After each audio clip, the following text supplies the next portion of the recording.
이달 말 개원을 앞둔 대전 공공어린이 재활병원. 그동안 추진 과정에서도 순탄치 않았는데 이번에는 직원 처우를 놓고 논란이 빚어지고 있습니다. 직원 대다수가 처우 개선을 요구하며 단체 행동에 나설 조짐인데 정작 올해 병원 운영비 가운데 국비 지원을 한 푼도 받지 못한 사실까지 알려지면서 논란이 확산되고 있습니다. 고병권 기자가 보도합니다. 수도권 재활병원 등에서 일하다 최근 공공어린이 재활병원에 입사한 직원은 보수 규정을 듣고 깜짝 놀랐습니다. 당초 공지된 5급 기준 최소 연봉 3,060만 원이 예상보다 적어 당연히 상여금은 제외된 줄 알았는데 모두 포함됐다는 설명을 입사 이후에야 듣게 된 겁니다. 이곳에서 오래 근무를 하고 싶었는데 이렇게 급여 수준이 개선이 되지 않은 경우에는 일상생활이 너무 힘들 거라는 생각이 많이 들어요. 10년 경력을 가진 베테랑 간호사도 황당하기는 마찬가지입니다.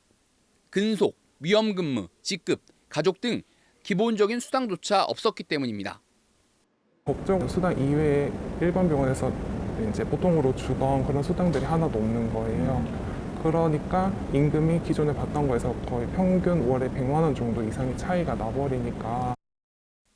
실제 공공어린이 재활병원을 위탁 운영하는 충남대 병원의 경우 신입사원의 연봉은 3,800만 원 선, 다른 지역의 공공병원들도 이곳보다 최대 1,000만 원가량 많습니다. 이러다 보니 의사와 약사 등을 제외한 전체 80여 명 가운데 70여 명이 단체 행동에 나설 조짐까지 보이고 있습니다. 혼자 근무하는 파트들이 있어요. 그런 쪽이 만약에 파업을 하게 되면 여기는 아마 진행하기가 힘들어질. 파업까지 지금 불사하겠다 이런. 네, 맞습니다.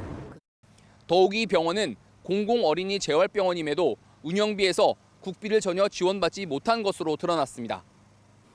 이달 말 개원 이후 연말까지 책정된 67억 원의 운영비 모두 대전시 예산으로 마련됐습니다. 공공성이 핵심인 어린이 재활병원에 안정적인 국고 지원은 필수지만 대전시가 민간 기업이나 개인 기부에만 집중하느라 정작 중요한 정부 설득은 못했다는 비판이 나옵니다. 정부와 국회에 요구를 해왔었는데요. 어느 순간에 시민들만 그런 요구를 하고 있더라고요. 지자체가 왜 이 부분들에 대해서 뒷짐을 지고 있는지 저는 사실 이해가 안 되는 그런 부분입니다. 대전시는 기재부 반대로 국비 확보에 실패했다며 일단 개원한 뒤 운영 데이터를 확보해 내년에 다시 설득하겠다고 밝혔습니다. 또 병원 직원들의 박봉 논란에 대해서는 일반 재활병원 수준에 맞췄다면서도 일부 처우 개선이 필요한 점은 공감하고 병원 운영위원회와 상의해 결정하겠다고 덧붙였습니다. MBC 뉴스 고병권입니다.